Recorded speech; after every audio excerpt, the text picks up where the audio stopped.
Hi hello അസ്സാം വലൈക്കും welcome back to my channel. അപ്പോൾ പുതിയൊരു വീഡിയോയിലേക്ക് എല്ലാവർക്കും സ്വാഗതം. അപ്പോൾ ഇന്നത്തെ വീഡിയോ എന്ന് പറഞ്ഞാൽ ലഞ്ചിൻ്റെ പ്രിപ്പറേഷൻ വീഡിയോസാണ് ഞാൻ എടുത്തിട്ടുള്ളത്. അപ്പോൾ എല്ലാവരും വീഡിയോ സ്കിപ്പ് ചെയ്യാതെ ഫുള്ളായിട്ട് തന്നെ കാണുമെന്ന് വിചാരിക്കുന്നു. അപ്പോൾ പുതുതായിട്ട് ആരെങ്കിലും വരുന്നവരുണ്ട് എന്നുണ്ടെങ്കിൽ പ്ലീസ് ഒന്ന് സബ്സ്ക്രൈബ് ചെയ്ത് വെക്കുക. വീഡിയോസൊക്കെ ഇഷ്ടമാണെന്നുണ്ടെങ്കിൽ ലൈക്ക് ചെയ്യാനും നിങ്ങളുടെ അഭിപ്രായങ്ങൾ പറയാനും വിട്ടുപോകരുത്. അപ്പോൾ ചോറിന് വേണ്ടിയിട്ടുള്ള വെള്ളമൊക്കെ ചൂടാവാനായിട്ട് വെച്ചിട്ടുണ്ട്. അപ്പോഴേക്കും അരിയൊക്കെ ഒന്ന് കഴുകി എടുക്കുന്നുണ്ട്. ഇപ്പോൾ ഷോർട്ട് വീഡിയോസ് ഒക്കെ ഡെയിലി ചെയ്യുന്നത് കൊണ്ട് തന്നെ ലോങ് വീഡിയോസ് എങ്ങനെയാണ് എടുക്കുക എന്നുള്ള കൺഫ്യൂഷനിലാണ് ഞാൻ. എന്നാലും നമ്മുടെ സബ്സ്ക്രൈബേഴ്സ് ലോങ് വീഡിയോസ് ഇടണേന്ന് പറയുമ്പോൾ ഞാൻ എങ്ങനെ ചെയ്യാതിരിക്കുക. ഇന്നിപ്പോൾ ഇല്ലാത്തൊരു സമയം കണ്ടെത്തി ഞാൻ എന്തായാലും വീഡിയോ എടുക്കാമെന്ന് വിചാരിച്ച് വീഡിയോ എടുക്കാൻ സ്റ്റാർട്ട് ചെയ്തിട്ടുണ്ട്. വീഡിയോസൊക്കെ നിങ്ങൾക്ക് ഇഷ്ടമാവാണെന്ന് വിചാരിക്കുന്നു. ഇന്നിപ്പോൾ വെള്ളപ്പയർ, അതായത് വൻപയർ കറിയാണ് വെക്കുന്നത്. അപ്പോൾ പുളി കുറച്ച് സോക്ക് ചെയ്യാനായിട്ട് വെച്ചിട്ടുണ്ട്. അതിനുശേഷം വെള്ളപ്പയർ കഴുകി വൃത്തിയാക്കി കുക്കറിലായിട്ട് വേവിക്കാനായിട്ട് വെക്കാമെന്ന് വിചാരിക്കുന്നുണ്ട്. ഞങ്ങൾ ഈ പാലക്കാട്ടുകാർ വൻപയർ വെള്ളപ്പയർ എന്നാണ് പറയുക. മൺപയർ എന്നോ അങ്ങനെ എന്തൊക്കെയോ പറയുമല്ലോ. അപ്പോൾ നിങ്ങളുടെ നാട്ടിൽ ഈ ഒരു പയർ എന്ത് പേരിലാണ് പറയുക എന്നുള്ളത് ജസ്റ്റ് ഒന്ന് കമൻറ്റ് ചെയ്യുക. അപ്പോൾ കുക്കറിൽ അവിടെ വേവിക്കാനായിട്ട് വെച്ചിട്ടുണ്ട്. ഇനിയിപ്പോൾ തേങ്ങ കൂടി ഒന്ന് ചിരവി അരച്ചെടുക്കണം. മോനെ ഉറക്കുന്നതിന് മുമ്പായിട്ടോ അല്ലെങ്കിൽ കരണ്ട് പോവോ എന്നുള്ള ടെൻഷനിലോ ആണ് ഞാൻ പെട്ടെന്ന് തന്നെ തേങ്ങ ചിരവി വെക്കാറ്. അതുപോലെ തന്നെ കുക്കറിൽ എന്തെങ്കിലും വേവിക്കാനുണ്ടെങ്കിൽ അതും വേഗം ചെയ്ത് വെക്കും.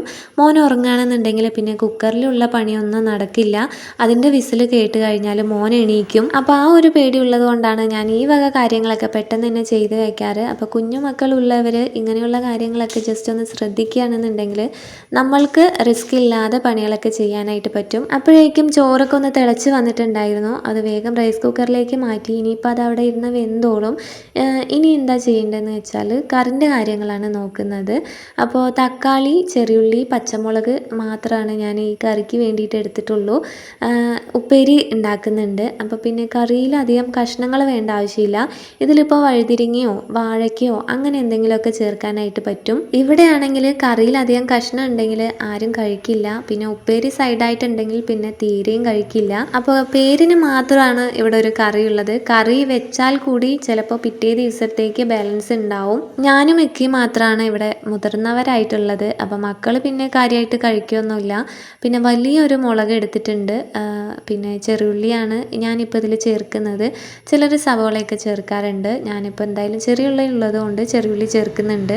പിന്നെ ഞാനിതിലേക്ക് വഴുതിരിങ്ങ കൂടി ചേർക്കുന്നുണ്ട്. എന്തായാലും വഴുതിരിങ്ങ ഉണ്ടായിരുന്നു, അപ്പോൾ എന്തായാലും അതെടുത്തിട്ടുണ്ട്.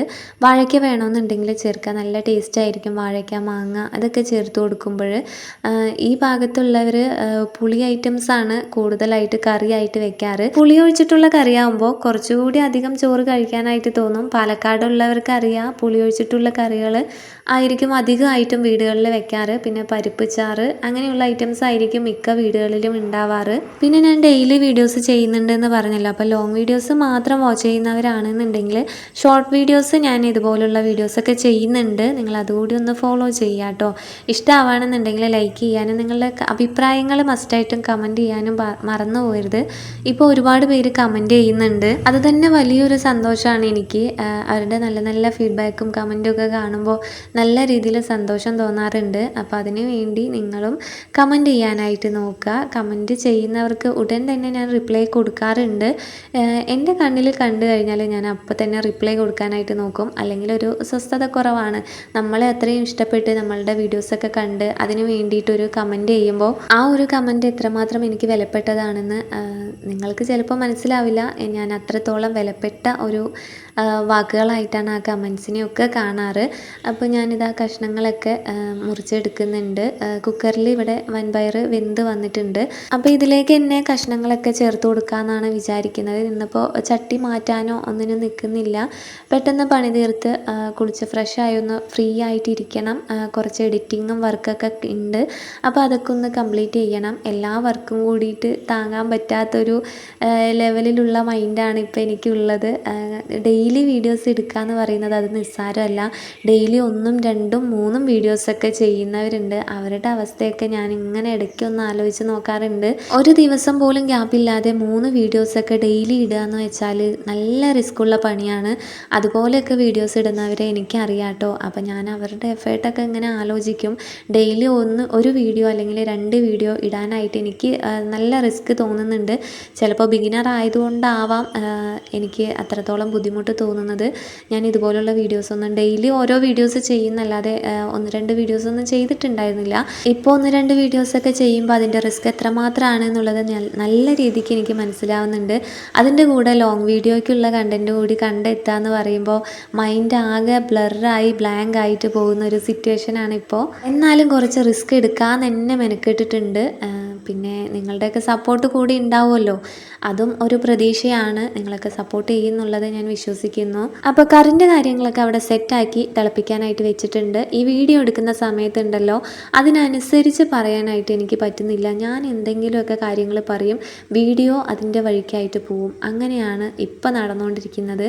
എന്തായാലും നിങ്ങളതെല്ലാം അഡ്ജസ്റ്റ് ചെയ്യുമെന്ന് വിചാരിക്കുന്നു. കറിൻ്റെ ഡീറ്റെയിൽസ് പിന്നെ പറഞ്ഞില്ലല്ലോ അല്ലേ. വെള്ളപ്പയറിലേക്ക് ഞാൻ കഷ്ണങ്ങൾ ചേർത്ത് കൊടുത്തിട്ടുണ്ടായിരുന്നു. പുളി പിഴിഞ്ഞ വെള്ളം ചേർത്ത് കൊടുത്തു. പിന്നെ അതിലേക്ക് കുറച്ച് പൊടികൾ ചേർത്ത് കൊടുത്തിട്ടുണ്ടായിരുന്നു. മഞ്ഞൾപ്പൊടി, മുളക് പൊടി, മല്ലിപ്പൊടി, ഇതാണ് മെയിനായിട്ട് ചേർക്കുക. പിന്നെ ഉപ്പ് കൂടി ചേർത്ത് കൊടുത്ത് പിന്നെ തേങ്ങ ചേർത്ത് നന്നായി തിളപ്പിച്ചെടുത്ത് താളിച്ചെടുത്തിട്ടുണ്ട്. പിന്നെ കുറച്ച് ക്യാബേജും ക്യാരറ്റും കൂടി ഉപ്പേരി റെഡിയാക്കി എടുത്തിട്ടുണ്ടായിരുന്നു.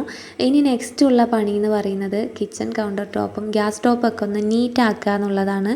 അതാണ് എനിക്ക് ഏറ്റവും മെയിനായിട്ടുള്ള കാര്യം. എൻ്റെ കിച്ചൺ എപ്പോഴും നീറ്റായിട്ട് ഫ്രഷ് ആയിട്ട് തോന്നണം. ഞങ്ങൾ കിച്ചണിൽ കയറുമ്പോഴായാലും അല്ലെങ്കിൽ പുറത്തുനിന്ന് ആരെങ്കിലും വരുമ്പോഴായാലും എൻ്റെ കിച്ചണിലൊരു ബാഡ് സ്മെല്ലോ അല്ലെങ്കിൽ കച്ചറയായിട്ട് കിടക്കുന്ന ആ ഒരു കിച്ചണോ എനിക്കത് ഇഷ്ടമല്ല. എനിക്ക് എപ്പോഴും നീറ്റാക്കി ഫ്രഷ് ആക്കി വെക്കുന്ന കിച്ചണാണ് എനിക്കിഷ്ടം. ഇതുപോലെ തന്നെ ഞാൻ എപ്പോഴും മെയിൻറ്റെയിൻ ചെയ്ത് പോവാറുണ്ട്. എന്നാലും 1-2 ദിവസങ്ങളിൽ ചിലപ്പോൾ വയ്യാതെയോ അല്ലെങ്കിൽ സമയം കിട്ടാതെയോ നേരാക്കാതെ അല്ലെങ്കിൽ വൃത്തിയാക്കാതെ വെച്ച് കഴിഞ്ഞാൽ ആ ഒരു സമയത്തായിരിക്കും ഇല്ലാത്ത ആളുകളൊക്കെ വന്നിട്ടുണ്ടാവുക. ഞാനാണെങ്കിൽ വൃത്തിയാക്കാത്തതിൻ്റെ ആ ഒരു ടെൻഷനിലും പരിഭ്രാന്തിയും ഒക്കെ എൻ്റെ ഫേസിലും ഉണ്ടാവും. എന്തായാലും നമ്മൾ മറ്റുള്ളവരെ ബോധ്യപ്പെടുത്താൻ വേണ്ടി അല്ലെങ്കിലും ആരെങ്കിലും നമ്മൾ പെട്ടെന്ന് വീട്ടിലേക്ക് കയറി വരുമ്പോൾ നമ്മളുടെ കിച്ചൺ ഇങ്ങനെയാണ് അല്ലെങ്കിൽ നമ്മളുടെ റൂം ഇങ്ങനെയാണ് എന്ന് പറയുമ്പോൾ നമുക്കതൊരു ഇൻസെക്യൂരിറ്റി അല്ലേ ഫീൽ ചെയ്യാം.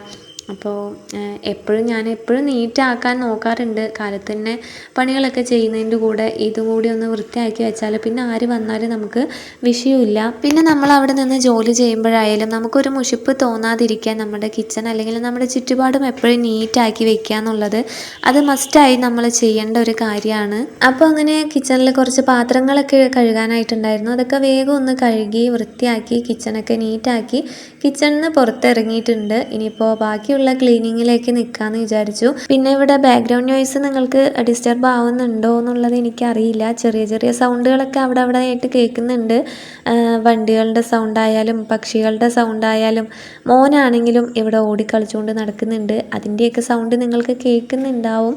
ഡിസ്റ്റർബ് ആവുന്നുണ്ടെങ്കിൽ ജസ്റ്റ് ഒന്ന് കമൻറ്റ് ചെയ്തിട്ട് പറയുക കേട്ടോ. ഞാൻ അതിനനുസരിച്ച് വീഡിയോസൊക്കെ ക്ലാരിറ്റി കൂട്ടാനോ അല്ലെങ്കിൽ വീഡിയോസിൻ്റെ വോയിസിൻ്റെ കാര്യങ്ങൾ എന്തെങ്കിലും ചേഞ്ച് ചെയ്യാനോ അങ്ങനെയൊക്കെ ശ്രമിക്കാം. അപ്പോൾ നിങ്ങൾക്ക് എന്തെങ്കിലും സജഷൻസ് പറയാനുണ്ടെങ്കിൽ പറയുക. പിന്നെ ഞാനിവിടെ അടിച്ചു ഓരലൊക്കെ കഴിഞ്ഞിട്ടുണ്ടായിരുന്നു. പിന്നെ അങ്ങനെ വേഗം തുടയ്ക്കാമെന്ന് വിചാരിച്ചു. മോൻ്റെ ടോയ്സും സൈക്കിളും ഒക്കെ അവിടെയായിട്ട് കിടക്കാറുണ്ട്. ഇതിപ്പോൾ അടിച്ചു ഓരിയാലും തുടച്ചാലും അവനെടുത്ത് കളിക്കും. അത് അവിടെയായിട്ട് കിടക്കും. അതിനൊന്നും ഒരു മാറ്റം ഉണ്ടാവില്ല. ഞാനിങ്ങനെ എടുത്ത് മാറ്റിക്കൊണ്ട് നടക്കും, അത്രയേ ഉള്ളൂ. കുഞ്ഞു മക്കളുള്ളവർക്ക് ഇത് പെട്ടെന്ന് റിലേറ്റ് ചെയ്യാനായിട്ട് പറ്റും. എത്ര ഒതുക്കി വെച്ചാലും അവരുടെ ടോയ്സ് ആണെങ്കിൽ പോലും അവരത് വലിച്ചിടാനായിട്ട് നോക്കും. പിന്നെ ഞാൻ നേരെ മോനെ ഫ്രഷ് ആക്കി മോനെ ഉറക്കിയിട്ട് നേരെ പോയി അലക്കി കുളിക്കാമെന്ന് വിചാരിച്ചു. അപ്പോൾ മോനൊക്കെ ഇവിടെ റെഡിയായി സെറ്റായിരുന്നുണ്ട്. മോള് സ്കൂളിലേക്ക് പോകുമ്പോൾ റെഡിയാവുന്നത് പോലെ തന്നെ ഇവനും ഫ്രഷ് ആയി കഴിഞ്ഞാൽ ഇവനെയും റെഡിയാക്കണം. ക്രീമൊക്കെ വേണം എന്നൊക്കെ പറയും. ഞാനൊരു കാലിപ്പെട്ടി അവന് വേണ്ടി മാറ്റി വെച്ചിട്ടുണ്ട്. അതാണിപ്പോൾ അവൻ്റെ കയ്യിലുള്ളത്. ഇനിയിപ്പോൾ കുറച്ച് കൊഞ്ചിക്കലൊക്കെ കഴിഞ്ഞിട്ട് നേരെ ഉറക്കാമെന്ന് വിചാരിച്ചിട്ടാണ്. പെട്ടെന്നൊരു മഴ വന്നിട്ടുണ്ട്. അതിൻ്റെ സൗണ്ട് നിങ്ങൾക്ക് നല്ല രീതിയിൽ സൈഡിൽ കേൾക്കുന്നുണ്ടാവും. ഇപ്പം ഇടവിട്ട് മഴയാണല്ലേ, വെയിലുണ്ടാവും, പ്രതീക്ഷിക്കാതെ ആയിരിക്കും മഴ പെയ്യാറ്. മഴൻ്റെ ഒരു ലക്ഷണം ഇല്ലെങ്കിൽ പോലും പെട്ടെന്നായിരിക്കും മഴ പെയ്യുക, നമ്മൾ വിചാരിക്കാത്ത സമയത്തായിരിക്കും മഴ പെയ്യുക. അപ്പോൾ നിങ്ങളുടെ ഭാഗത്തൊക്കെ എങ്ങനെയാണ്, മഴയുണ്ടോ ഇല്ലേ എന്നൊക്കെ കമൻ്റായിട്ട് പറയുക. അവനെ ഉറക്കിയതിന് ശേഷം വേഗം അലക്കാനുള്ളതൊക്കെ കുറച്ച് അലക്കിയിട്ട് വേഗം ഫ്രഷ് ആവാനായിട്ട് പോയി. ഇല്ലെങ്കിൽ ഉറങ്ങി എണീറ്റാൽ ഒന്നും നടക്കില്ല.